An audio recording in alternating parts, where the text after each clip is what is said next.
I did, Oh, but maybe it didn't sorry. work. Because I lost my Wi-Fi I shut it down. at one part. 6:32, we're, Christie, and we'll be over. Yeah, this is mine.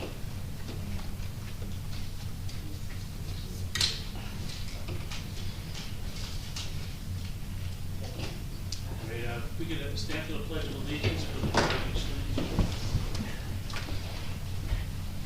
Allegiance to the flag of the United States of America and to the republic for which it stands, one nation, under God, indivisible, with liberty and justice for all. The 48-hour notice as required under the Open Public Meetings Act has been met as notice of this meeting was emailed on January 28, 2026, and published in the Asbury Park Press, the Coast Star, and the Poster. A copy has been placed on the bulletin board in the borough office, and a copy has been filed with the borough clerk. Mr. Bagley? Here. Chair Cohen? Here. Councilman Park? Here. Ms. Mahoney? Here. Mr. Mayor? Here. Mr. Maynard is excused this evening. Councilman Malicki is excused this evening. Lauren Saracen is excused this evening. Mr. Wishbach? Here. Mr. Warnett? Here. Ms. Leahy? Here. Mr. Frederick? Here. And Mr. West? Here. And also present this evening, Anne Marie Rizzuto, our board attorney, Christine Bell, our board planner, and we're expecting Samuel Avakian, our board engineer. Great. Welcome and thank you for attending the March 19th meeting of the Bradley Beach Land Use Board. The board will observe a 10 p.m. time limit. There will be no applications or new testimony. That will be started after 10 p.m. without polling the full board. If an application is not completed during a meeting, a continuation date will be announced by the board attorney. We'd like to maintain a civil environment for the public. Request no calling out from the audience. Everyone will be given an opportunity to be heard. After the board and its professional staff have completed asking questions of a witness, the meeting will be open to the public for questions of that witness. This will be the time for questions only and not comments. If you would like to ask a question, please raise your hand, come to the podium, or come to the front here. I guess we don't have a podium tonight. And I will acknowledge you. Before asking a question, please state your name and address and spell your last name, and direct your questions to that witness only. If a person from the public is represented by an attorney, he or she must speak through that attorney. All attorneys should register their representation with the board at the start of this hearing. After the board and its professionals have finished questioning an applicant and before the board takes action on the application, I will open the meeting to the public for comments. This will be a time to speak on the application. The same procedure I previously described for questions is what is followed, and all members of the public who wish to make a comment will be sworn under oath by the board attorney. Please be aware the applicant or attorney have the right to cross-examine any members of the public who make comments. Written statements or letters from individuals who are not present, petitions, or speaking on anyone's behalf is not allowable under NJSA 40:55B-10D. Written statements from the public cannot be accepted as they cannot be cross-examined. Public participation in this meeting will assist the board in making their decisions. We hope that this public hearing and your attendance will be a rewarding experience for all, and thank you for participating in the process. We will now go to correspondence. Do you have none? No new correspondence. Okay. And adoption of minutes. Turn that over to you. Sure, that's the approval of the meeting minutes, which I distributed from our regular meeting of February 19th, 2026, which was a memorable one. Make a motion for approval. Second. Ms. Mahoney? Yes. Mr. Bagley? Yes. Mr. Burnett? Yes. Ms. Leahy? Yes. Mr. Frederick? Yes. Mr. West? Yes. Mr. Mayor? Yes. And Chair Cohen? Yes. Thank you. We have a resolution to be memorialized. Chrissy, are we going to do that resolution now, the new one? Is that? Well, I mean, it's up to you if you want to wait till the end, because I know we do have an application. I don't know if it's going to be open for discussion or. Yeah, we'll change the order, I think. Okay. I mean, I'd like to get the applicants in Okay. as soon as possible, and if we could actually push the consistency determinations till later. Okay. So we will come back Oh, to. so- Hold on. Just a note, I spoke to Sam, he had a little confusion on the time, but he's on his way, and he said he should be here within 10 minutes. So I don't know if you would want to do the consistency first, just. Well, do we need him here for the No. consistency? No.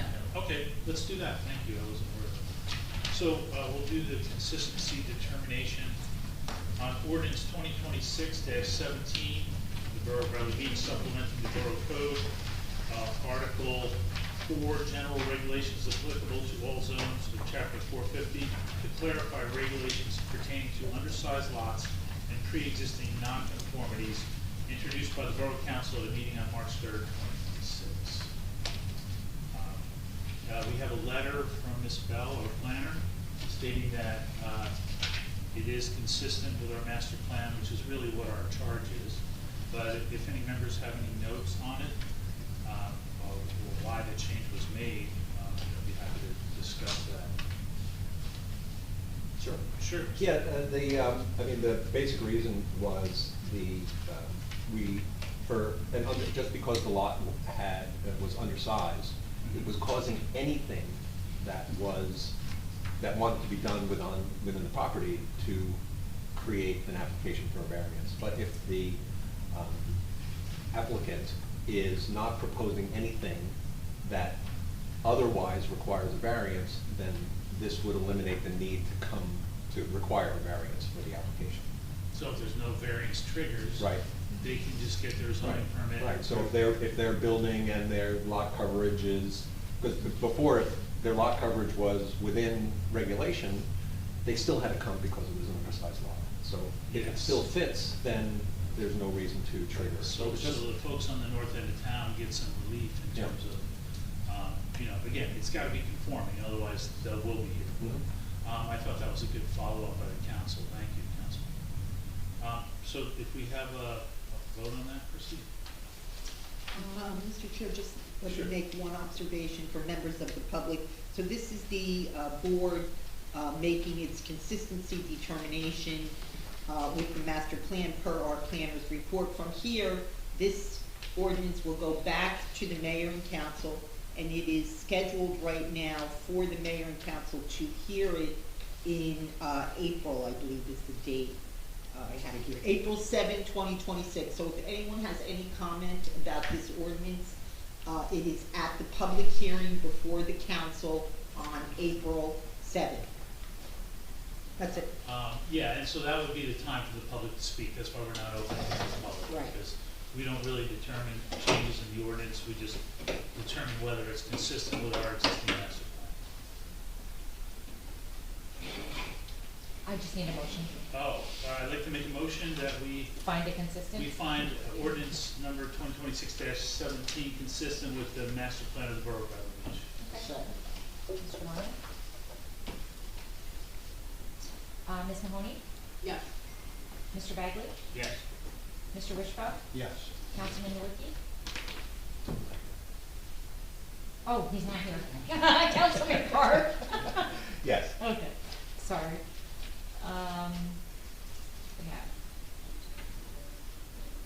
Mr. Warnett? Yes. Ms. Leahy? Yes. Mr. Mayor? Yes. And Chair Brown? Yes. Thank you.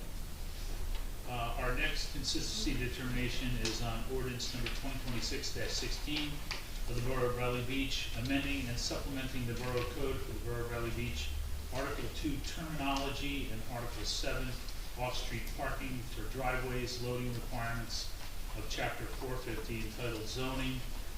This is to permit larger driveways on certain corner lots. It was introduced by the Borough Council at a meeting on March 3rd, 2026. Now, the reason for this is that certain corner lots have difficulty circulating into their driveways. And it's really just corner lots on north-south streets. They would have the issue, and it was brought to our attention by a resident, and I think it's an excellent follow-up. The curb cuts are still 12 feet, just makes the driveway a little bit wider, so they'll have better circulation. So if there's any questions or comments from Christine, this was deemed to be consistent with the master plan by our town planner. Any questions? And then I would make a motion that we approve that the ordinance 2026-18 is consistent with the master plan of the Borough of Belleville Beach. And the final hearing before the council will be on April 7, 2026. And Mr. Chair, I think you said 2026-16. This one is 2026-18. 18, yeah, oh, sorry. I'm corrected, 18. Maybe I heard of them. Well, anyway, that's what it is, 2026-18. We're doing 3 ordinances tonight. Second. Ms. Mahoney? Yes. Mr. Bagley? Yes. Mr. Wishbot? Yes. Councilman Carr? Yes. Mr. Barnett? Yes. Ms. Leahy? Yes. And Mr. Frederick, I'm sorry, I had only called 8 the last vote, but it was still a Yes. majority. And, Mr. Mayor? Yes. And Chair Ryan. Yes. The next consistency determination is ordinance number 2026-19 of the Borough of Valley Beach, amending and supplementing the Borough Code of the Borough of Valley Beach, Article 2 terminology, creating a new Article 13, subgrade garages and basements of Chapter 450, entitled Zoning, to prohibit subgrade garages and promote flood resistance, introduced by the Borough at the Borough Council meeting on March 3rd, 2026. So if there's any questions or comments on that? Well, I can go over it quickly. if Yes, you'd like. please, Sure. please. So it's basically, there are 4 things that are important in this ordinance. One, it adds a minimum of 3 feet of vertical separation between the lowest basement floor and the documented seasonal high groundwater table. So that raises it from where it is now, which I believe is a foot. 1 foot. 1 foot, previous, right. yes. It requires certification of groundwater and flood elevation for any application with baseline.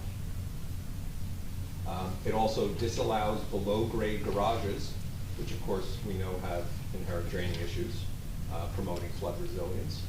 And it also clearly defines basements and cellars and the regulations pertaining to both of those, because before they were not well defined. And so an applicant can come in here and claim something was a cellar, and we didn't have a definition for it, so we need to clarify that. Perfect. Yeah, and the subgrade garages really were part of the big trigger also. There were some that were spinning water into the curb all the time. And, I get concerned about that, because once it happens, their systems aren't working right, then people put it in the sewer, and we're all paying for filtering water that's already. So, I would make a motion that we approve the consistency review for ordinance 2026-19 of the Borough of Bradley Beach, making this consistent with the master plan. Do I have a second? I second it. Ms. Mahoney? Yes. Mr. Bagley? Yes. Mr. Wishbot? Yes. Councilman Carr? Yes. Mr. Barnett? Yes. Ms. Leahy? Yes. Mr. Frederick? Yes. Mr. Mayor? Yes. And Chair Cohen. Yes. And for the record, that will be heard by the council on April 7, 2026. Next up, we'll do the resolution for Rio later on, but we will move to applications. Land Use Board application 2023-1. Oh no, that's not going to be heard tonight. I just wanted to make the I'll let you. announcement. Should I make the announcement here? That application for use variance with both variances of Jefferson Berry, Block 85, Lot 5, 423.5 Monmouth Avenue will not be heard tonight, as the applicant's attorney, Richard Stone, has requested the matter be adjourned to the May 21st meeting to allow them to revise the plan. So if there's anyone here with regard to Land Use Board application 2023-1, that will be heard on May 21st. So I want to make that clear. And our next application would be Land Use Board 24-06, bulk variances for construction of a new 2.5-story dwelling. Michael and Kavitha Pavo, Block 18, Lot 18, 510 Park Place Avenue. the applicant is proposing to demolish the existing two-story dwelling and construct a new 2.5-story dwelling with associated walkway, covered porch, rear patio, asphalt driveway. The applicant requires variances as it relates to front yard setback, side yard setback, building coverage, length of curb cut, HVA setback, and shed setback. So I don't see an attorney out here, so are the Pablos here? Yeah, please step up. Before we get started, Mr. West needs to recuse himself. He's within 200 feet. Okay. You are allowed to participate and ask questions of the applicant because you're within 200 feet, but you do have to take a seat in the See, audience. I would ask for a determination from Anne Marie on that, because I feel if he's within 200 feet, Mhm. he can participate from the audience. Yes, That's he what he can't Yeah, stay that's up what he here. said. That's what I just said, Okay, yeah. so-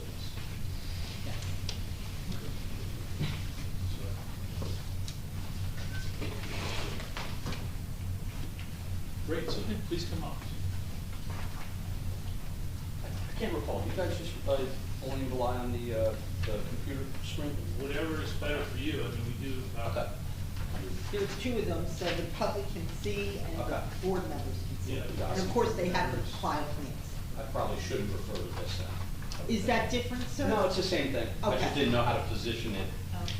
No? Whatever's convenient for Okay. you. Well, it could Okay. be We're point to using something. that. Okay, I'll pull it up. Yeah. Thank you. I don't know if the mouse extends there, but if you want, you can also. Ah, okay. Ah, even better. All right. All right.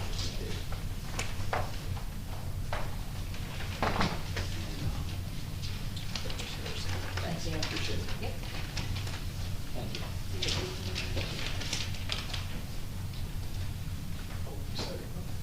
have a seat, please. Getting too comfortable. Yeah. So you represent yourself? Yes. Okay, Yes. great. And just don't, John, that's my wife's name. Oh. Nobody gets it right perfect. Oh, thank you. Thank you. I think I realize I'm mispronouncing his name too. So, and you have a professional here, so we'd like to get his credentials and swear him in, if that's okay? Just for the record, sir, what is your name, the applicant? You're the applicant? Yes, Mike Fallow, And your wife? could be the fellow. Okay, so both of you are present, you're sitting here at the table, you will be prosecuting the case. And our witness, Yep. raise your hand, Yep. swear to tell the truth, the whole truth, and nothing but the truth, so help you God? Yes. Your full name and your company. Yep. Alec, A-L-E-C, Shasias, last name is S-H-I, S-S-I-A-S. Registered architect and landscape architect, state of New Jersey. And let me just confirm, sir, I have a set of plans which consists of 3 sheets, originally dated April 23, 2024, and the last date I have on these is February 11 of 2026. Correct. There was an earlier revision that our board engineer, I believe, had. So, what was the changes between the March 2024 and November 21? That's the plans that we had that our experts here reviewed. The November 21. Right. Yeah, so between the original submission and the November was primarily design changes on our end. Okay. And I'm pretty sure that was the case. And between the November 21 date of 25 and February 11th was in response to the review. Okay, so you're gonna go over those changes and you'll make sure. So you captured some of the things that our report, our experts report gave you? Yes. Okay, very good. Yeah, there's, I'll go over the variances, I think there's more the key things. Okay, very good. Okay, thanks. Great, and I just want to clarify, what boards have you testified in front of? And where did you I've been in front of Bradley at Yeah. least twice, mostly Monmouth County boards, probably 20 to 30 of them. Oh, okay. I mean, I could go over some Yeah, of them. no, that's fine, just, Yeah. always, you know. And I'm on a planning board in my town, and I've been on a zoning board myself as well, so, yeah. Great. And your expertise is as an architect? Architect and landscape architect, today primarily architecture, Very good. so, okay. Do you want to, sure. So Mike Fallow, my wife Kamika, she goes by Kay. We, after putting 3 kids through college and saving for 30 years, we bought our house down in Brighton Beach. So we couldn't be more excited. So it was March 2021. At the time, we had short-term and long-term goals. So the short-term goal was just use it as a getaway. So every 2-3 weeks, us, the kids, some of it would be down. Long-term goals was eventually retire down to Bradley Beach. And we would do that renovate. Why renovate? We're fortunate that our kids call us every day, we're super close. When they went off to college, I told all of them, the only thing you could possibly do to defend me is ask me for permission to come home. If this is home, you just come. Moving down to Bradley, it's still home. But right now it's not large enough for them to, for everyone to come just whenever. So that's one of the primary drivers. Now, for the renovation. The goal was to do this 7 to 10 years from now in every town. But my wife had a medical procedure, it didn't go as well as we liked, she can't work, so we can't carry 2 houses anymore. So we're gonna renovate, come down soon. So the part of renovation is her, but again, the other thing is, boys, I know you grew up in Chester, Bradley's your home, just come. Don't ask, just show up. So that's really the big driver. When I went through all this with Al, we went through the plans, went through our concept of what we wanted to do, and he said, it's more efficient to just knock the house down and then start all over. You see, your foundation, your basement walls, it's built like a tank. You're good to go there. But for what you want to do, it's going to be very expensive, and it's a lot faster just to do it this way. But that's the lot of it. Thanks, Mike. Yeah, I think that summarized it pretty well. So when we first met, I think when they purchased the house, the original, a lot of conversation I had with people is they think they're going to do a renovation addition. At some point, with how extensive it gets and how much you're doing, you're really not saving any money per se, and you're dealing with other things, ceiling height issues, old framing, you open the walls up, you find all sorts of things. So, I don't think they were happy to hear that, but one of the things they said, the foundation, however, is great. They did like the proximity of the house to the street, so I said, really what we should do is work off the existing foundation, do an addition, go back up from there. Some of the project goals that we had was to obviously modernize the existing floor plan. Now it's a new floor plan. They love there's a pretty large front porch right now. We're looking to basically maintain or recreate that. As Mike's describing, I think four kids, right? All with families. We have three boys and a granddaughter. Okay. So as they're getting older, they want an open floor plan for family gatherings. They envision some weekends there's a function of the family there. Also, as he mentioned, for longevity, we need a first floor bedroom, obviously for Asian considerations, and then the second floor, which need to be 4 bed, 3 bath. Also, the attic was going to be a walk-up, just as excess space, kind of a basement alternative.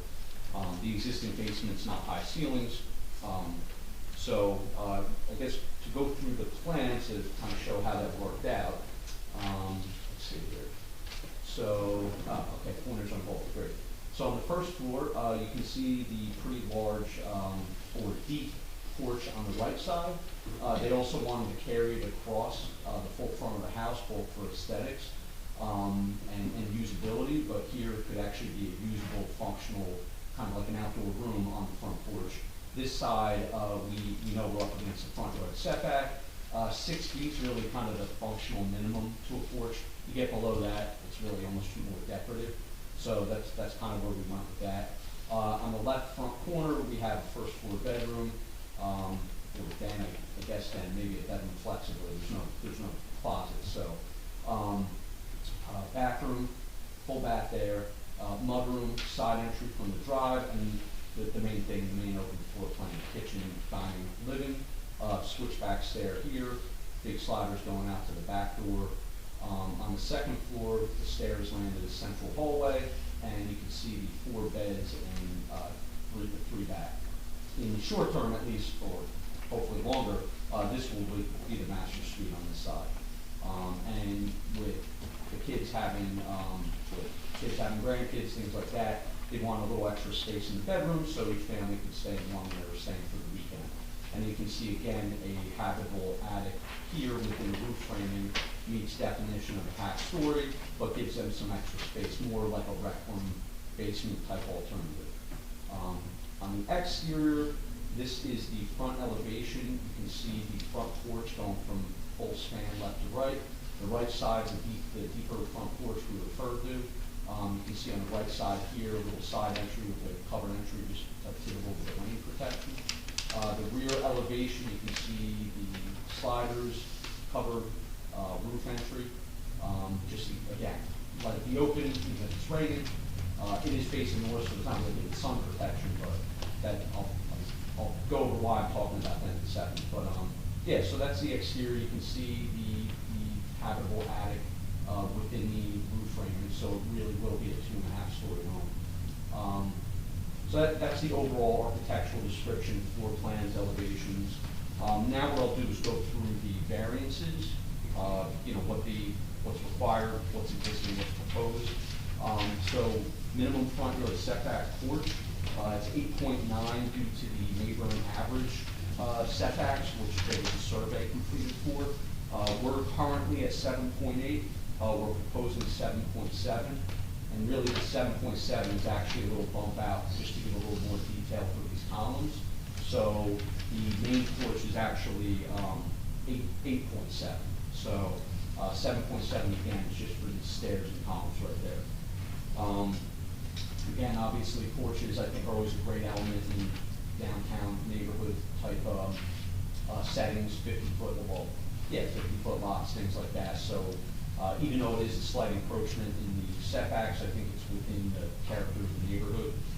Minimum side yard setback is 5 feet. We are 2.2 existing, and that's along this side right here. And you can see it on the site plan. We are proposing to maintain that due to the existing foundation. We are proposing a slight extension in order to accommodate stairs here. That goes back about another 7. So we're building on the 2.2 setback for the majority of it, and then there's a small extension here. Then we set back to, I think it was like 7 or 8 feet back, where it could make sense for the floor plan on the interior. Before you go through yeah. the rest of your variances, could you maybe just describe to us or show us what parts of the foundation you're keeping? So I anticipate we're actually going to be keeping all of the foundation, which What type of foundation is there now? it's a mix of block and brick And did you have and concrete. Did you have analysis done by a structural engineer? No, I generally do that myself. You're not a structural engineer? No. Okay. So you stated that the foundation is in great manner, however, you also stated that you find all sorts of things when you take down walls. Yep. If you go to your next page, you also show full new foundation walls in the light gray that's hatched. So just so the board's aware, Yes. that's something that I think is quite egregious, to be honest. We all know you're gonna start looking into it. We all know that if the board does go move forward, foundations are designed for a structural load, the capacity of that building that's there now. So what could potentially happen is that you all will approve this in the event that you approve it. Design new structural foundation for this house, and the engineers can say, you can't do that. You know, so then the whole entire thing's gonna go. It's not even my opinion. You could eliminate 3 variances if you just abided by the setbacks, the front yard setback, side yard setback, impervious coverage, excuse me. The other problem that I do see is you don't know if the footing dimensions are correct, you don't know if the reinforcement's correct. I know you're saying you're stating it, it's just really hard for me to digest and see what's on the screen now. Got it. Okay. I mean, another question is, are there footings there now? So there's some type of foundation there now, you don't, Maybe not. no one's done a test or geotech, you don't know if they're slab, I don't know if they're concrete coating, it's not helical piles, How old is the house? built in 1909. So it's an older home. The truth is, we've seen it all the time, what's gonna happen is they're gonna start ripping into the walls, and to your point, you're gonna find all sorts of things, and you're not gonna be able to use the foundation. That's what's most likely gonna happen. It would have been a different story, at least in my opinion, for everyone that forgive me, I know I'm new, and I don't wanna give you guys poking, you know what I mean? But this is one that's a little, gets me going, right? So, if you had a structural evaluation done prior, and you showed from a PE structural engineer that the foundation that you're proposing is, but when we're looking at this plan, I believe it's what Christine's alluding to, I don't know how you're gonna match a foundation that you don't even know what type of foundation's there now to the foundation that you're gonna propose? So, I guess how I would respond to that, if I'm doing a tear down or an add level on top of a brick foundation, that's kind of where I time out. Like, there's probably no footings under a brick foundation. There is, for at least the vast majority of that, it's either a mix of block or concrete, and there, I believe, from what I can see, you can't see everything the way it's built. There's walls that have been bolstered from concrete and block. The thing is pretty heavy duty. So, again, you not being an engineer, I almost don't wanna have this conversation, but why would the wall be bolstered, reinforced, if the original was as good a condition as you mentioned? Right, and the proposed footprint is overall greater than what's there now, correct? So you will need to put in additional foundation. Correct. On that note, like that wall, that's the 2.2 feet, currently maintains a 2-story house, and now that sheer wall would be 2.5 stories. Correct. So someone's gotta rate that. Yeah, and in addition Yeah. to, you are absolutely correct, in addition, they're expanding, like Christina just mentioned. So now your load isn't just another half story, your load is, if I want to articulate it as best I can, 1/3 of the home now weight bearing on that wall. Could an engineer come in there and have different columns and stuff, sure. But my opinion to the board, at least with my own professionalism, is that if there's nothing here, structural analysis, if there's no geotech work for soils and what could actually be fitting there, what type of foundation it'll be, I think it's hard, again, my opinion, it would be hard to vote yes on all of the variances one. You're tearing down the vast majority of the home, if not really all of it. You could make this much more compliant, have a more favorable application to the board, and every resident here would know that the house is safe. So. Right, I think kind of to go off that, the reason I originally asked about how much of the foundation they're keeping is because, you know, they are obviously increasing the size of the house. And I think there's an argument for the variances, right? If you're building on the same footprint, but they are expanding on it, so there will need to be, you know, extra foundation, an extra layer of base in those areas where one doesn't exist now. And I think to Sam's point, if the board approves this application with the variances because the expectation is they're building on the existing foundation, that is what you're approving. If for some reason they're unable to do that, and you choose to act favorably on the application, I would just strongly suggest, if they end up pulling up the application, pulling up the foundation, you would require them to come back, because then you're not building on the foundation that's there, then you're starting from scratch, and there's no need for the variances. And so I just want to go a little bit further with that. From your applicant's perspective, and I know you're not an attorney, but you're preserving, or attempting to preserve the foundation for what reason? Is it because you want the existing variances to continue, or are you saving money by using the partial basement, or is it a combination of both? Because you're saying these are existing conditions and we want to continue them. But if you get rid of that foundation, what you need to really say is, we need the variance, period. Because once you start with the clean slate, we have the basis to then say yes or no, because if you have an empty lot, you should be able to make some of those variances go away. Yes. So you really have, at this point, based upon both experts here, you have a decision to make. Do you want to go forward with your proposal, which makes it very difficult for the board to assess? And you might find out when the shovel goes in the ground that you have to come back and start over again with us.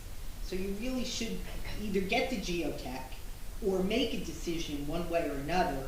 Do you need to anticipate that you can't use the existing foundation, or you can't use a lot of the existing foundation? Yeah. So you kind of have a choice here. I think, Mr. Chair, should they continue with the application as is? Or do you want to get that geotech? Or do you want to just make a decision? We're gonna take that away and ask for the variances, and the board will determine what can be sort of agreed upon. Okay, yeah, all great points. First, I would think, if we got an approval, a heavy condition of the resolution would be, if you tear this foundation out, and I have had that happen before, it does happen. I don't anticipate that happening here, but if so, the risk would be, we'd have to stop at demo, come back, or move the footprint over. A.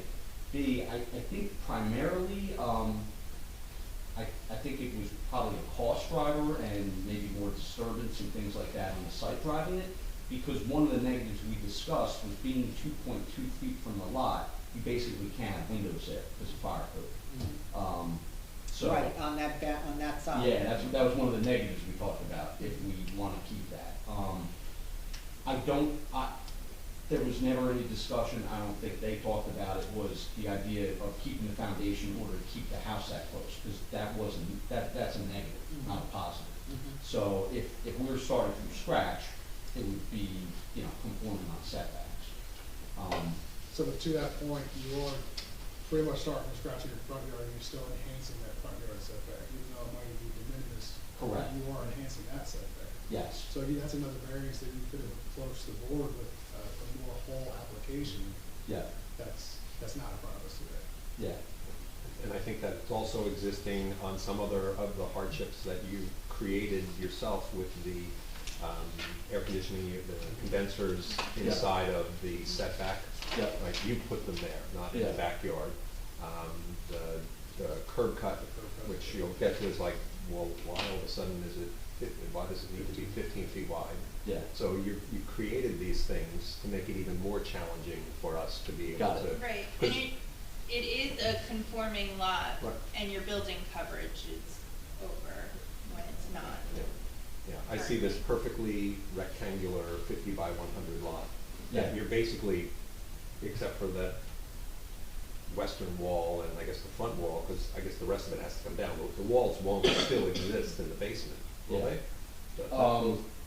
But you said, what walls in the basement? Well, the walls now, Yeah. are they're, you're gonna knock those down and the basement will continue, because I don't think there was a basement layout in this. There wasn't. Yeah. I'm not sure if we were thinking crawl space or full basement, if we're gonna expand. But Sarah, the you have to foundation. recognize that, and you've had the experience you mentioned on your board yourself, you have to recognize that you're presenting to this board with what I'm gonna use the word incomplete package. You don't show, not the full package, incomplete design. You're not coming here and saying, hey, it's gonna be a crawl space, and I know I can build this. You're coming here, you're saying, hey, I don't really know what's going on downstairs, and I think I can build it. And that's what, again, I don't mean to be overzealous, it's just kinda how I am, I feel passionate about this. This is a structure that you really can't tell, at least myself as an engineer, that it can feasibly be here with this foundation, and that's what you show for us. Going back to our attorney's comment, if the applicant wants to continue, they can continue. I never want to tell people they can't continue with the application, that's up to you. Okay. But when I read the synopsis here, the applicant is proposing to demolish the existing two-story dwelling and construct a new 2.5-story dwelling. My first question was, why are we here? Because it's a conforming lot. Yeah. I prefer people didn't come in. Yeah. These That are makes design sense. choices that were made by, the family, by yourself, so, it is a conforming lot, and, we have a lot of people come in with 20-foot lots, 25-foot Yeah. lots. They don't have a lot of design choices. Got it. And quite frankly, our ordinances are very liberal. Yeah. And on that street, matter of fact, there was a tear down at 415 Park Place Avenue. I got half a dozen phone calls from people. Mr. Chairman, how can they build a house that big? I said, there's no variances. So I want you to come to a meeting when someone has a conforming lot and ask for 10 variances. These people have no variances and you don't wait. Our ordinances are very fair, I think, for the designer, for the applicant, and quite frankly, for the borough. Okay. So, I mean, I'll let you guys think about it, we can continue, Mr. Fowler, I have no problem with that, but, that's my expectation when I looked at the packet. Okay. And let me just add, the proofs for variances are such that if you're self-creating hardship, that doesn't count.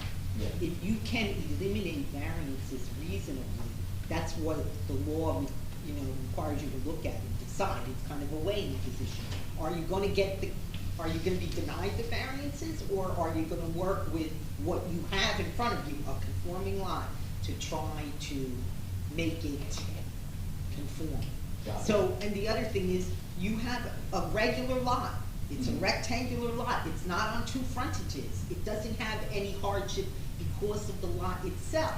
Yeah. So, you have, the only thing you have going for you currently is, well, it used to be 2.2. Yeah. So we're staying with 2.2. That's where the rub is. Yeah. You're not really staying with 2.2.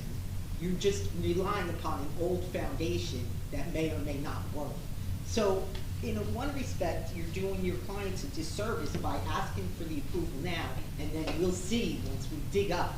You might wanna just carry this, Okay. pick a new date, and maybe you either do the tech or think about what we're saying and come up with a new design. Okay. So if you want time to talk, Yeah, I just want to be able, in addition to the geotech, based Yeah. on the 2.2 and the closeness of the property to the west, Yeah. I would need to hear planning testimony how that's a positive benefit. Got it. Because Okay. you're expanding that to 2.5 stories, 2.5 feet. I'm not gonna misstate how close that is, but that house next door is not 5 feet. Yeah. It is very close. And I think they have the reasonable expectation for a new house that they can pick up the 5 feet on that side. Got it. So I would really need planning testimony in addition to the. That makes sense. Okay. and then, is there anyone in the public that's here on this matter? I have a basic question in that regard, but normally we see the notifications in the plans, the list of people that were notified, 200 feet, that was not in the package. I just wanted, Well, that was done. let's Yeah. ask Christie. I assume that the appropriate notice package was filed with you, and that there were no issues. You found all of the 200-foot people. See, I don't know that they actually have to list everything on the plans. A lot of people do. State mapping standards are on the site plan. Yeah, I just want to make sure when we hear there's nobody here. yeah, that right. Everybody, that people weren't notified. Are you here on this application? I'm just sir? here to. Okay. I did get the 200 yard, 200 feet. Okay, for this matter. Yeah. And you're here, oh, you did, yes. Okay, so, Anne Marie, one of it, it's more a minor issue, but just in the same context of what we're talking about, is getting rid of the variances. 2 of your variances are because of the shed. Yeah. Oh. We were gonna get into removing that. We had some modifications. It's plastic, it's literally just pushed. That's why I'm asking. Yeah. That's all, yeah. I think, so, I understand the concern with the foundation, I totally get that. If, I guess the question I would have, it doesn't sound like even if the foundation is reliable, it still seems like a hard sell is what I'm hearing. So at that point, I would think, I'm thinking out loud and for Mike, I would agree if we are gonna rip the foundation into a truly new house, I don't see why we would need any variances. So, I don't know if it makes sense to even carry. You should. You should Just make in that case. decision, you can make, Okay. you can And ask we for the can follow carry, up. yes, Yeah. to Okay. Vice you- Chair's point. We'll carry. you can carry from tonight to a date certain that he would announce, Yep. and you would not have to do notice. At that time, if you're ready with new plans, Okay. 10 days before, Okay. you can proceed. If you find out you don't need to proceed, you can withdraw.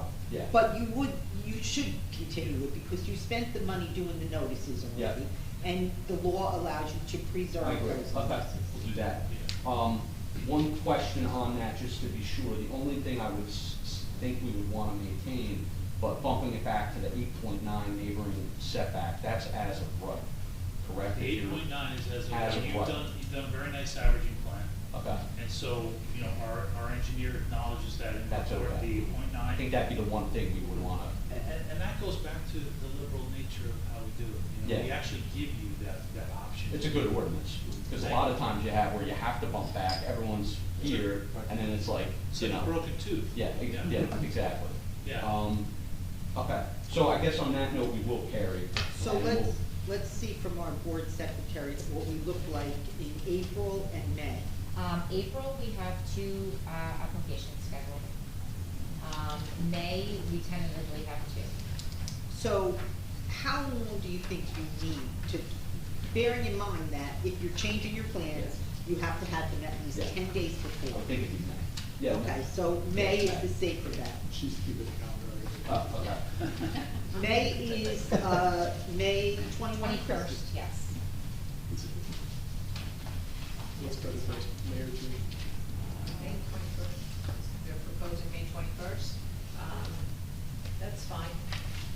Yeah, we need that. Michael, unless you have some- I mean, Mr. Fallow, your family's very fortunate, you picked a great lot. It's just a matter of how to get it done. So, it's a very nice location. Thank you. It's a conforming lot. It helps, we did have a structural engineer look at the house before we Yeah. bought it. And he That's was- not the same. And he also said it's gorgeous, the foundation is there, it's solid. But I heard everything else that you said, and I don't have those documents with me to show you. I understand. And that's not the same as a G, but anyway, okay. What is it you want? She had said, Soil. yeah. Soils and You would have an things like that. engineer come in and do a soil sample, like a boring, they'll be able to tell you what type of soil you have, what type of foundation should be constructed, more suitably constructed.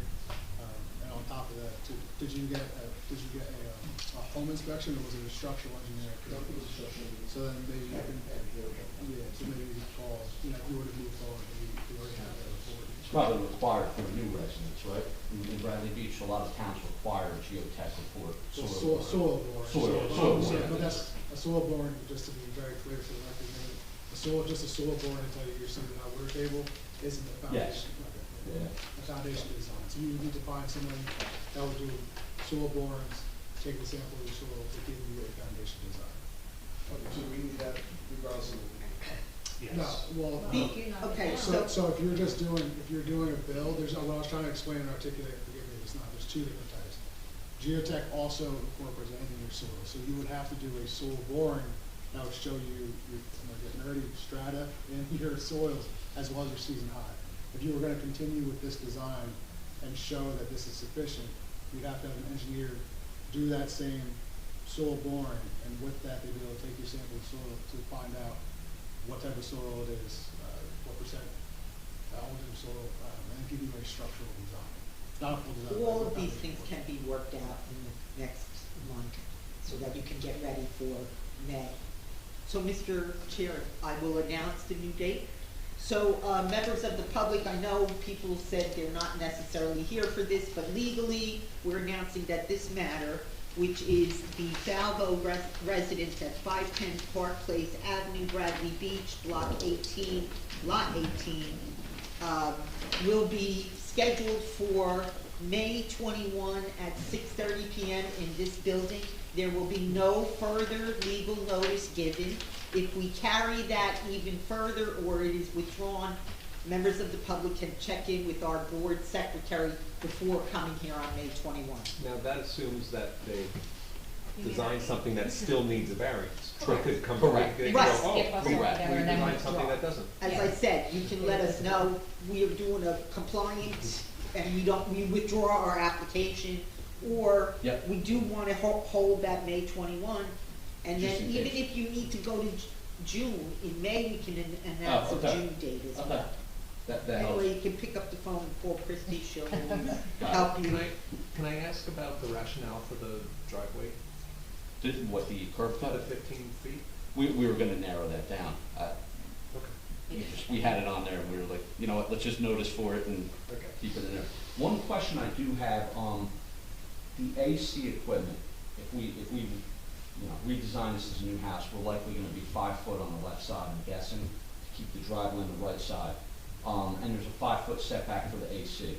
Is that something in general sometimes ordinances are there that are not looked favorably upon the board.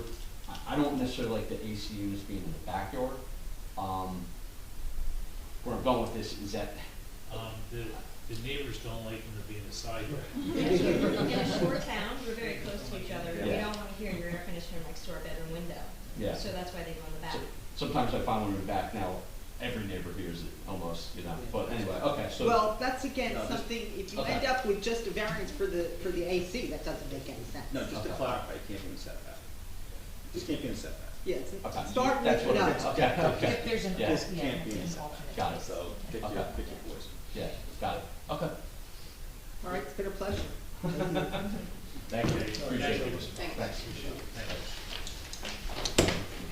Next up, we have an informal concept review, application LUB 26-3, Thinker Investments LLC, Block 82, Lot 1401, 13 Main Street. The applicant has requested an informal concept hearing with the planning board with regard to their proposal of constructing a three-story building, the first floor consisting of professional offices and residential apartments on the second and third floors, totaling 3 residential units.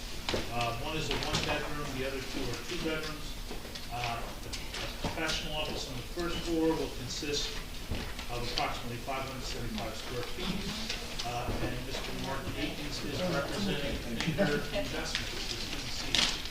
Good to see you, Mr. Chairman, board members. Mark Akins on behalf of the applicant. Since this is an informal, we won't have any testimony, no formal exhibits.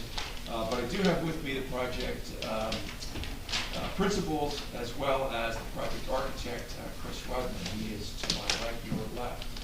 So by way of background, Is he a principal, did you say? he's not a principal, Okay. he's the project architect. Okay. The principals are with me in the audience. Mr. Akins, Yes. I apologize, I did not revise the description of the project on the agenda. Yes. I did receive from your secretary the The amended revised, description, yes, which right. was posted on the website, so they kind Right. of, so what we just read is a slightly different than what's really being proposed. So I'll take everybody through it. You corrected it, it's The 3 2 to units? 3, yes. Oh, okay, okay. Yes, right, correct. So by way of background, this is at 13 Main. It's a very small existing building. What we're proposing is a multi-use building, which is consistent with the OP zone. It would be a first floor, small office. On the second floor would be 1 2-bedroom and 1 1-bedroom, and on the third floor would be 1 2-bedroom. So a total of 3 apartments, 2 of which are 2 bedrooms, 1 of which is 1 bedroom, and a small office on the first floor. This lot is undersized at a little bit more than 4,500 square feet, where 5,000 is required in the OP zone. The primary variance that we're seeking to get some feedback from the board on is that so under RESIS, there's 1.8 spaces required for the 1-bedroom apartment, and that kicks us up to 6 spaces where we only have room on site for 5. So I know that this is informal, and I know that our discussion is totally non-binding on the board, but we certainly wouldn't want to trouble the board if the board didn't support ultimately the request for the variance. I think that's really the basis for the primary relief that's going to be sought if we proceed with the application. But before we delve into that, I was hopeful that Mr. Rudman could spend a little bit of time and walk you through what is a very handsome design and what we feel is a very efficient floor plan that's been developed over some time. So with that, no need to swear him, but he is a registered architect, chairman, and board member. I know you have some prepared, Mr. Rhodes, but could you explain to us what's there now? Is it, do you have a pretty good scope on that? Yeah, Okay. it's a 1-story CMU building, used as professional office space currently. It's a teeny tiny building. Yeah. Is there a basement or what's? No, it's just, I think there's 1 or 2 steps up, and it's just slab on grade, flat roof. I, also, because I know you mentioned, before you start, sorry, Mark mentioned that, it's in the zone correctly, but were you aware it's also in the, recently adopted AH2 affordable housing overlay zone? So, Mr. Kachuba had not indicated that on his plan. So it's an overlay zone that supplements Right. the existing underlying zoning. So I think in this instance, because you're proposing 3 residential lots, just based on the overlay zone requirements. A minimum of 1 affordable unit is required. Is the trigger 4? Well, it's a 20% set aside, but it says a minimum of 1 affordable unit, fractional units rounded up, construction on site. It doesn't have a trigger for units, it says a minimum of 1. But the overlay is a supplement to the underlying zoning. True, I must have misunderstood. I thought the trigger was 5. Once you go to 5 units, now you owe 1, because that would be your 20%. Yeah. So that was my understanding. That's why I didn't question it, but I think we should clarify that, Mr. Higgins. Sure, we'll certainly take a look at it. Okay. And I don't think, again, my understanding when I've dealt with other municipalities, and including Neptune City, where I was the borough attorney for about 25 years, we had overlay zones, is the overlay zone doesn't take the place of the underlying zoning, and an applicant may elect to pursue a development with the original, if you will, underlying zoning, for want of a better term. So, the way this ordinance is written, it says, each overlay zone established herein supplements the regulations of the underlying zoning where the provisions of an overlay zone impose standards that differ from the underlying zone district, the overlay zone standards shall control. These are affordable housing, Yeah. amendments that were just adopted. Under round 4? Yeah. Okay.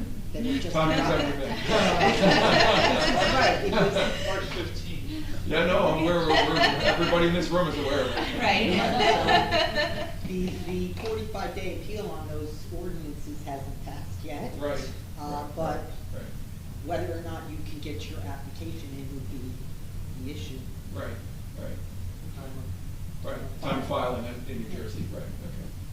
So, I But certainly I will. think there's, Yeah. you know, we're discussing this now, you have to look at the things. Well, that- right, so again, you know, our engineer, who's Joseph Kachuba, who's also a licensed planner, hadn't reviewed the overlay zoning aspect of things, so there are a couple things to consider. You know, obviously to verify that, what the planner has said, which I don't doubt for a quick second, but then also the triggering event, right, which to my way of thinking, 3 units would not trigger an affordable housing obligation, you know, but again, that's supposition on my part, and I'll need to review the overlay zoning ordinance particulars, so. Well, now that we're just going over it, if it was just 3 units, would that trigger a use variance because it's not an office professional use? No, you are permitted to have residential units on the 2nd and 3rd floors in the professional office zone. But here they have the one on the 1st floor. That's No, office. they have That's office on the but- 1st floor. But they're required to have an office component in this zone. Apartments on the 2nd and 3rd floor in combination with permitted professional or business offices on the 1st floor are permitted use in the OP zone. So we've always approached it as a permitted use, never as a use variance. Right. Gotcha. Yeah, Or you wouldn't be here. Or we wouldn't be here. Yeah. Right. Board wouldn't have jurisdiction here, it's not an informal, right? Yeah, it says 20% set aside, minimum 1 fractional units rounded up. So I think that, you know, we can certainly clarify, but based on the way I read the ordinance, they can have 3 units, but a minimum, like 1 needs to be, affordable, which they are proposing 2 2-bedrooms, so one of them would need to be the affordable unit to comply with UPAC.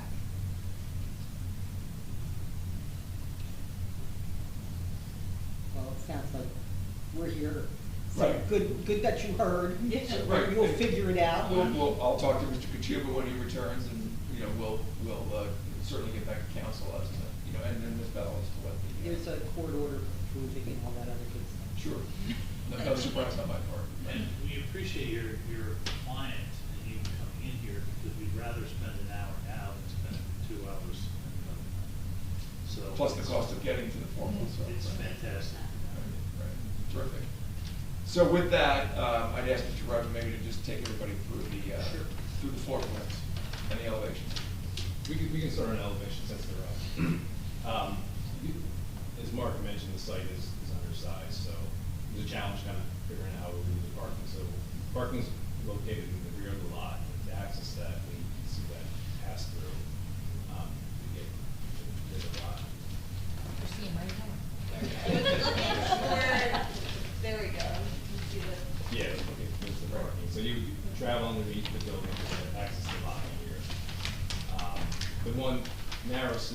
that's on the left-hand side here, that would serve as our vertical circulation to access the apartments above. It also houses the utilities for the building. And then the rest of the first floor is. Sure. There we go. 101, there we go. There you go. Right. So The left pictorial. There we go. That's what I was looking for. That's okay. Team effort. Thank you. So there you can see the stair on the left in that narrow section, and then the rest of the first floor is commercial office space, and then the rear is three private garages for the apartments as well. Come to the left one, please. And for the parking, the one parking spot, which is closest to Main Street, you can actually navigate into that one with the stairs behind it. Yes. Yeah, and it's tight. That's part of why we're asking for a variance. There's other spots where it's very tight. But that one, I'm wondering if that one is even. Where are your other parking? So you have these three, and you have two more. Yes. So, yeah, Kachuba shows 2 in the back and three under. Yep. So those not, if you have an engineer, they'll be able to give you a vehicle maneuvering plan that's gonna show you going up and reversing back into it. Yeah. And we analyzed that, and we kind of went back and forth on the positioning of the building, because we are set back from the front property line, taking all that into consideration. It's, no matter what, it is a tight site. Yep. It's going to be difficult to maneuver, but possible. Okay. Okay, What so- drives the number of parking spaces, the amount of bedrooms? Yeah, Reese's, yeah. Yeah, in this zone, the commercial office space does not contribute to the parking calculations, strictly the residential apartments. And if, you know, again, when we get to, not to get ahead of ourselves, but if we get to the board hearing, if you consider a 1-bedroom apartment not requiring really 1.8 but 1, then effectively there's no variance, but technically there's a variance because you need 2 with the 1.8 requirement under Reese's for the 1-bedroom apartment. One of the things that concerns me about being short of parking space, if you will, is what's right behind that is the parking lot for the rec center. Sure. And that's gonna be the obvious place for people to put their extra cars. You know, and there's nothing that says, you know, recreation center only, no overnight parking, what have you. And so if you've got residents and their guests picking up those parking spaces, you're taking them away from residents that are going there to use the rec center parking lot. Depending upon the conflict of hours, of course, if there's any non-conflicting hours, yes. I don't know if that's, do they allow 24-hour parking there? Or is I that- mean, there's no signs to say Yeah. any either, there's nothing that says rec center only, nothing that says no overnight parking or hours. Yeah, I would like to hear from Mr. Kishuba on the planning issue, because, you know, there is a hardship in the unusual shape. It's not like the previous application we had where it's. And it's undersized. Yeah, And also we're deficient on lot width, I believe, and lot depth. yeah. Well, the depth, And that depth. really creates your hardship. Yep. So we've got 3 metrics working in our favor, you know, unlike other conforming lots, for example. Right. And then for the ingress and egress, I get concerned, it's my own concern, of people, you know, being that we're walking town, if the curb cut and the sidewalk where the driveway is could be done in concrete as opposed to pavers, that way people traversing the street would understand that it is a driveway and not just think it's a sidewalk. That's a design detail that I'm sure if that's our remaining issue, we're happy to stipulate on that. Mr. Chair, if I may too, they nowadays, they'll have pedestrian warning signs, so what you can do is have a little bollard on the sign, on the side of the building facade. If you were interested in something like that, to make a condition. So the idea is, when a vehicle is approaching or leaving, that pedestrian warning will go off and it just has a little blinking light. So if you're walking north or south on Main Street, you don't see a car is coming without actually seeing it. Because there was a previous application where someone had that, and when you come out of that tunnel of the access, people are walking, it happens very quickly. So I just like to differentiate. That's just my simplistic way of doing it, but you know, we can do it that way No, too. just a recommendation or a food for thought. Okay. Also on the county requirements, because that's the county road. There will be county Egress, requirements. egress, like we have Yeah, the code for this place. There are requirements. So that's a DOT, that's state hours. So they're not gonna require that system, so that was more of a concession. No, I'm saying the other issues that have to be Correct. considered Yes, correct. by the applicant, right? State highway, state highway. Are those individual garages? They are here. Would you gain anything by removing partitions to make it an open garage there? Or It's just- structurally feasible? Yeah, I mean, you just probably gain the space of the walls that separate it. You have to pick up another space. You're not gonna take up additional space. But would it make it easier Easier, for yes. circling in if you didn't have the walls there? I think again, we asked Mr. Chuba to prepare a turn template to make sure that all the movements in and out, are viable. I think too, looking at this and to TJ's point, the cars coming out with pedestrians, that there'd be ample backup space for all 5 spots, so when cars are coming out, they're coming out at first the right way and not backing out the property. Sure, I don't think the DOT standards would allow us to back onto the state highways. Correct. And this might be a weird question, but has there been any discussion with the borough to maybe purchase that triangle square up? Well, certainly if the borough deemed it surplus property and the local public lands and buildings law, we are happy to entertain. I don't know if anybody's asked that question, that would solve some of the issues you have. Yeah, I'm not aware, but certainly we can. It's borough. It's, not only is borough, it's Green Acres property. Well, that would be a no. That would be a no. Once again, that is the entrance of the park. No, I understand, but I'm just wondering if there's any thought to that. I have not walked the property. What if that's in the inventory, then it's. That's what I'm saying. Technically, you Forever. well, you could give it up technically, but you'd have to repay the payment that was received from the Green Acres Fund, which is, A couple of years ago, so that's far.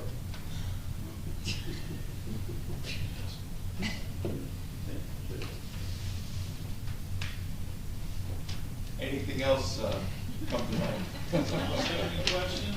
Well, something else I saw that's not in compliance with our ordinances is there's a balcony on the rear side of the building, and ordinances only allow balconies on the front. Now, I know there's no houses back there, no residents behind them, but it still is. That would trigger a variance and, the New Jersey Transit could complain. But yeah, I guess. People making loud noises as the trains approach. That's a great point. So that definitely would trigger a variance. Mr. Roden, do you want to keep going on here? Yeah, sure. I think we, go to the second floor. Yeah, let's do the second floor. So here you see the stairs coming up from the first floor. The front unit is 2 bedrooms, and then the rear unit is a larger 1-bedroom unit. And off the rear there is that balcony. Each apartment has a full-size kitchen, private bathrooms, utility rooms. We could go up to the third floor, please. And then the third floor, this is one unit and 2 bedrooms. And it has a balcony over the front. Due to codes, we're not allowed to have any windows on the sides of the building, so all the windows will be on the front and the back. So that's how we have to place the bedrooms to make sure they have egress windows. We want the elevations, please. That would be a positive benefit to have the balcony too. Sure would.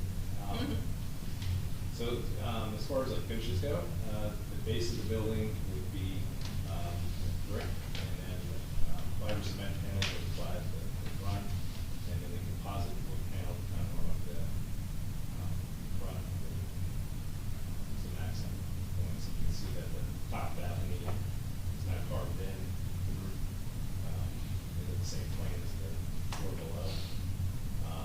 All the windows are large aluminum and glass windows. If you look at the side elevations, we're just planning to have that flat and vinyl siding as well as the rear. So there's no on-site storage with the tenants? So is it still a balcony if it's recessed? If it's, no, it's a deck if it's not recessed, it's a balcony if it is recessed. So right now it's a deck. It's a deck. Decks are not. Not a rear, no. Neither. Not above 3 feet. But, I mean, if you're gonna come in for a plan, I mean, I Right. it's, the intent of the ordinance is so that people aren't looking in everybody's backyard. It's more residential. Yeah, it's a more of a residential standard. This is a unique. Given the backyard, it would seem to be a big fairway. And also, to Mr. Webb's point, the egress issues, I mean, the sliding door there would make sense, because you have. My thing about this front elevation is that I'd like to just consider maybe coordinating with our engineer. We're gonna be doing streetlight changes, the town got a grant, so if you could include a streetlight and possibly a street tree, you know, the shade tree commission be something like that. Absolutely. Certainly is a much nicer looking building than what's there. Yeah, it actually ties in with the style of the building next to it. Yes. It does. The one thing I did notice, so they also have that wood front on that building, but it's peeling, and it's only been there for a couple, 3 years, and it's peeling terribly. I think that's real wood. Yeah. So we're looking at a composite, so, you know, it's.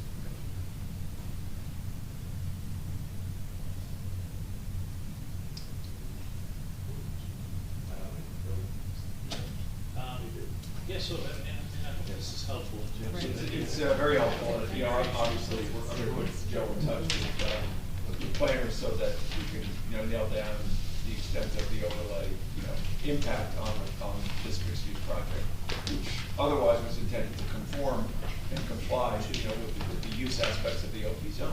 Yes. What are the requirements for how tall something has to be before an elevator is needed? That's not. Yeah, it's above 3 stories. 3 stories? Above 3, so that's, technically this zone, you have an undersized lot, but it is 40, you know, the new ordinance is 48 feet of it. So, you know, it's 4 stories. The overlay, you know, was amended. The east side is 40 feet high, 3 stories. The west side is 48 feet, 4 stories, with the underground parking the way you designed it. So if that assists at all. That was just recently revised? Yes, In the overlay. That's in the overlay. Yeah. Yeah. What was the original? The original OP is, I think, 38 feet. Okay. I think it was 36. 36, okay. But that was 4 stories. So if that helps with your design. Well, what it may suggest, and again, I know this is the beauty of having it informal, right? It may suggest maybe a reconfiguring of the apartments relative to parking, relative to affordable housing requirements. If in fact we don't have a 5-unit trigger, if we have an X-unit, you know, any unit trigger, then I think we take a look at, you know, some of the yield here and the mixture between 2 bedrooms and 1 bedrooms, the parking requirements associated with each. And then I think maybe we can see if we can get to a more viable situation. I'm not entirely sure the date the council, you know, heard and adopted the ordinances, but we reviewed them for consistency at our February meeting. So if you go and look on the February land use board agenda, the affordable housing overlays are all right there. They were approved in March, and actually, It had to be done by the 15th. Right, I'm sure they're done, but I just don't know the date off the top of my Yeah, yeah. head. we just received confirmation the judge signed off on it, so, I don't know if that affects the estoppel date. Well, March you know, 3rd. Yeah, March 3rd. March 3rd, they were adopted, yeah. So, you know, this is an informal application, Yeah. right? So it's not an application for purposes of the land use law.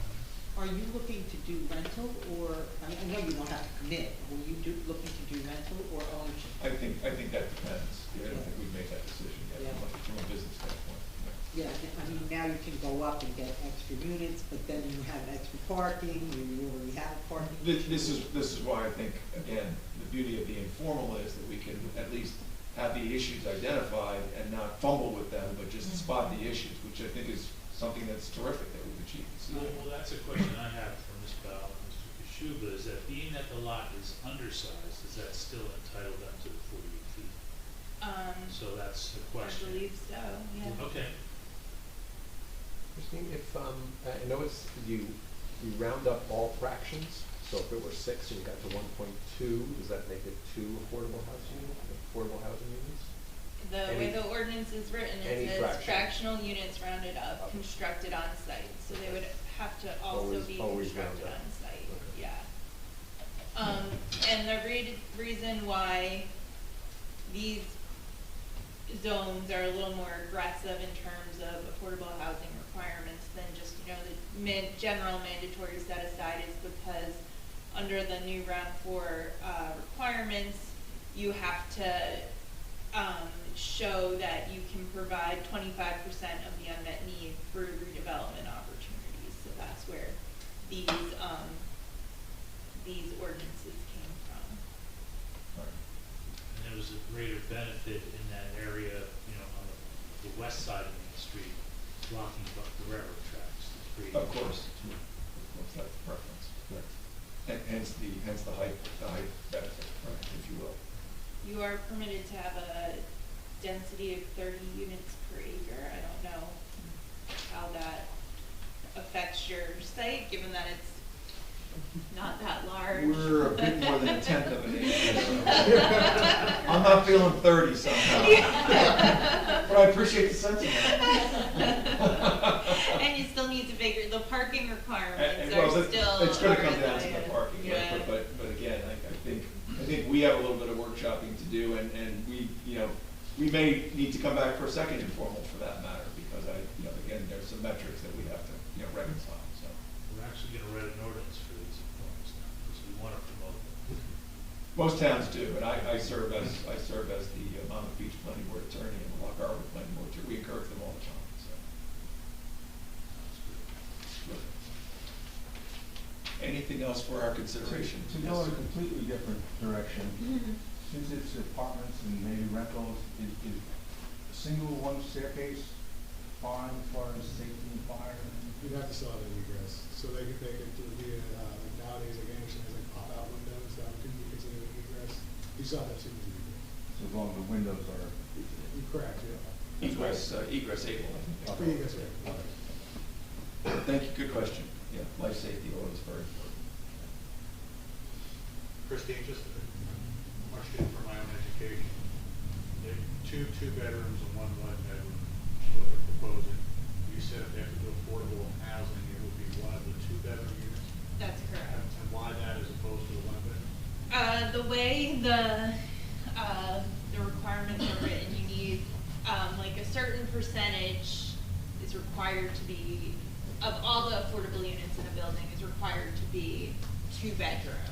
And then a certain, you can have up to another percentage be 3-bedroom or 1-bedroom, so the 2-bedroom is really what you could, yeah. No, thank you very much. We appreciate the opportunity to present informally and to have such great dialogue and exchange. Thank you very much. And thank you, Joe. We appreciate the testimony.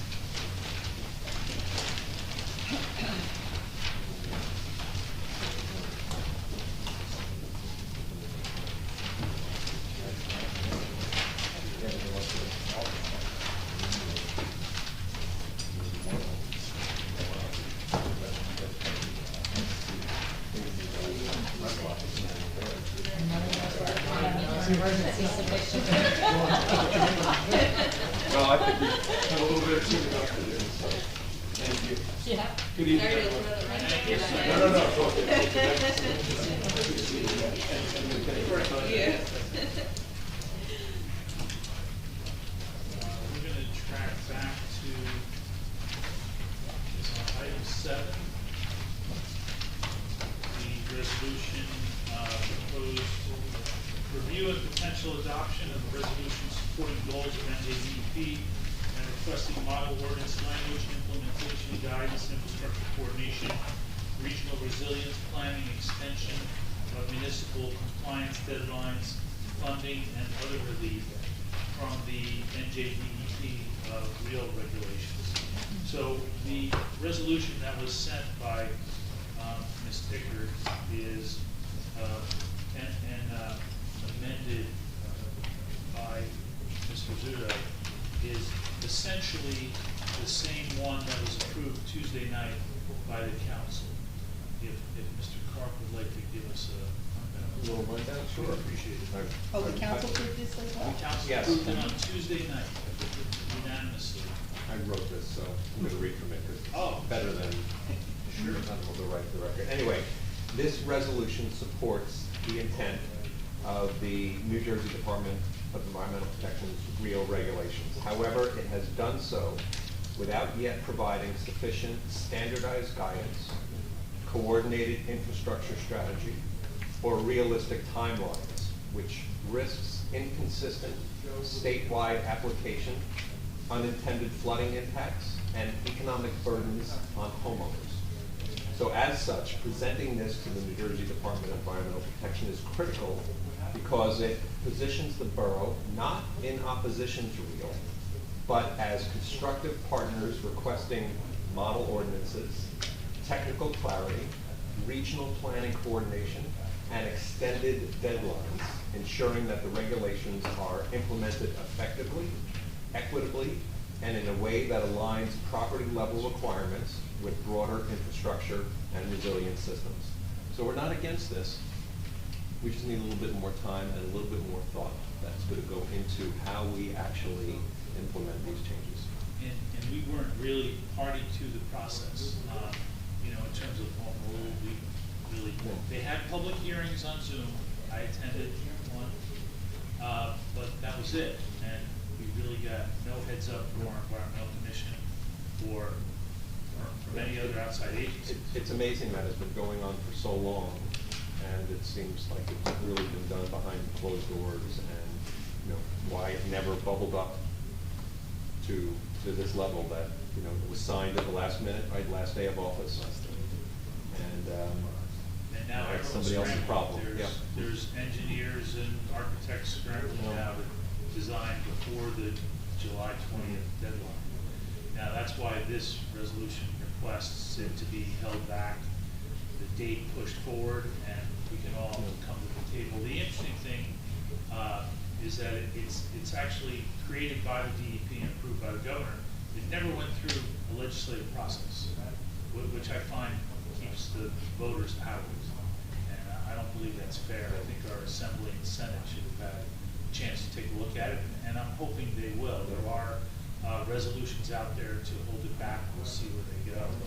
But we want to support the council and understand what's going to be put onto us if this goes through. We're going to have to look at our ordinances for height and other issues, ingress, egress, and it's going to be some time and effort. That's why we're requesting the model ordinance. It's like, help us out, you know, create a model ordinance. Yeah. Let the 564 municipalities know how you'd like it to be structured, instead of us all starting from zero. Do we have any partners right now that are actively, we know of, who are doing the same thing? Other townships? Yeah, other townships are passing Are we similar. in conjunction with them? Or is it just our shot at it with them, one shot? And are we going to the county also? Is the county supporting this same initiative, which is very strong? Is that in itself? Monmouth County actually opposed RIO. Oh, that's good. So that was my question, my point. Are we doing this in mass, or is it being, we're throwing a lot of stones at this? So it sounds like the borough has supported RIO with the responsibility of clarity to the state, which I think is phenomenal. Because there's it's no great. clarity. Yeah, it's right. Most municipalities have. But three counties have joined I know together the land, to Atlantic has, file Whiteman lawsuits. has. Ocean County. And perhaps the councilman can speak a little bit more to it, but I do know that Bradley Beach has been meeting and talking with other kind of like southern Monmouth County coastal towns, including Manasquan, Seagirt, Belmar, Avon, basically everything from you guys south. And kind of like working together. And Yeah, the mayor has been talking to other mayors. We're actually the northernmost town of the southern. Right. And, yeah, so he has been working with other mayors in coordinating their efforts. Question is, what is this really, because again, a lot of these things get, these ordinances, these things get scattershot and get lost in the mix. You don't want. I do know, we've been told that a new model ordinance from DEP is forthcoming, but we have not seen it yet. So, The new present governor hasn't made any stand on this either, has she? She hasn't stepped, she She hasn't hasn't stepped up. supported or opposed, Yeah. however, it hasn't been talked about, like, the new DEP commissioner has been talked, again, not The- publicly. But there's nothing out there saying, I Everyone's kind understand. of, everyone's doing that little dance, wait, you know. Break the chain. Yeah, the Senate president has come out against it, and Correct. it appears that it's gonna be a non-partisan, bipartisan push Yes. to at least hold it back. Yes. Again, I've said at the previous meeting and at the environmental commission meeting, that, you know, there's an answer out there, this just isn't it, even if, I mean, I like to hold it back until FEMA comes out with their maps. Here, we're burdening our residents with the hardship of this new flood zone that goes all the way back to Hammond almost. And, you know, where FEMA is nominal, I mean, the impacts we had were at both lakes. It's stormwater runoff, it's not ocean, it's not sea level rise. Ocean Avenue, you could do a full basement under the current guidelines. It's not a flood zone. So, we're an unusual town like that. So hopefully there's an answer out there, but, I'd like to make a motion to, pass this resolution supporting the goals of New Jersey Department of Environmental Protection, Resilient Environments and Landscapes Regulation, and requesting model ordinance language, implementation guidance, infrastructure coordination, regional resilience planning, extension of municipal compliance deadlines, funding, and other relief. Do I have a second? Second. Sorry, I'm trying, this isn't the order that I usually have. Okay, Mr. Bagley? Yes. Chair Cohen? Yes. Councilman Park? Yes. Ms. Mahoney? yes. Mr. Mayor? Yes. Mr. Wishbone? Yes. Mr. Mornet? Yes. Ms. Leahy? Yes. Mr. Frederick? Yes. And Mr. West? Yes. Thank you.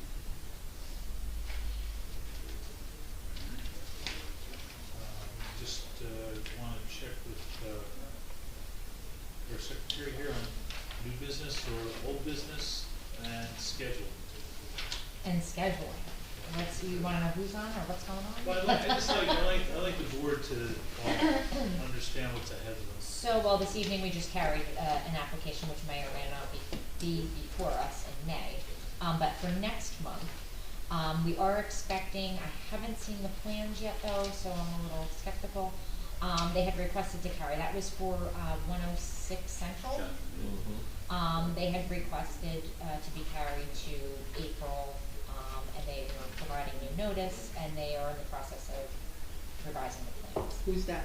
That was Nan Pop and Company. That's 106 Central. They were originally heard in December, had carried to February, partially heard, and decided to revise their plan. I do have a new application which is scheduled for April. That's 324 McCabe Avenue. It's bulk variances for additions to the main house and rehab of an existing garage apartment. Christensen? Yes. And then we have the application this evening that was requested to carry to May 21st. Jefferson Ferry, 423.5 Monmouth. That is the accessory structure garage apartment thing. The undefined. The second principle, The what? it's not, yeah, that's Just. the bedroom. The bedroom, it's not an apartment, yeah. It has a house. So anyway, so that's supposed to be, on May 21st, but I'm not quite certain if they're going to withdraw, or I was getting a strange vibe. Is that one over use variance as well? Yes, yes, that one has a use variance. And then tentatively, pending completeness, they just resubmitted, was for the Care Love signs. We're working with them, trying to get them, figure out how they're gonna do this, because there's so many entities involved, because there's an owner of the building, there's two separate businesses being in the building, so I think we've got it resolved. We have asked. I'm that- waiting for that signed document Yeah, back from yeah. all the players. Yeah, we have requested that they go to having the owner entity Sure. be the applicant. That's great. And then that will be able to apply it to the structure and to these tenants and any future tenants.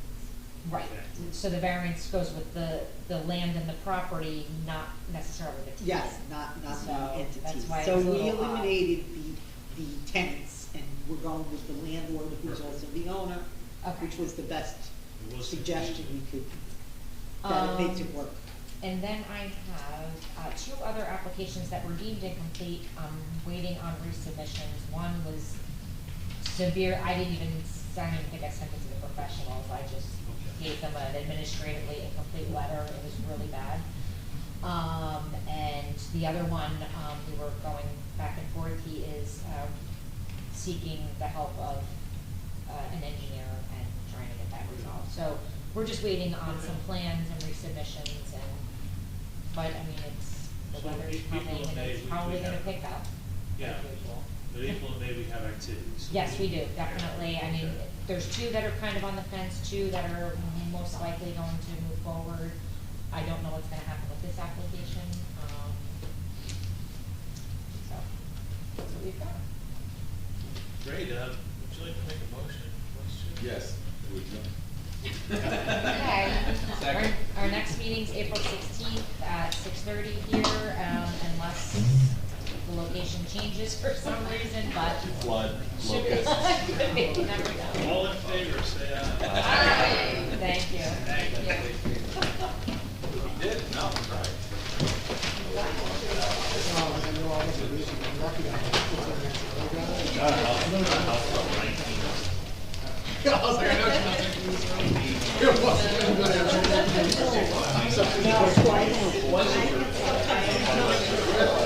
Yes, they do special meeting, but they also have a subcommittee. So they do completeness. So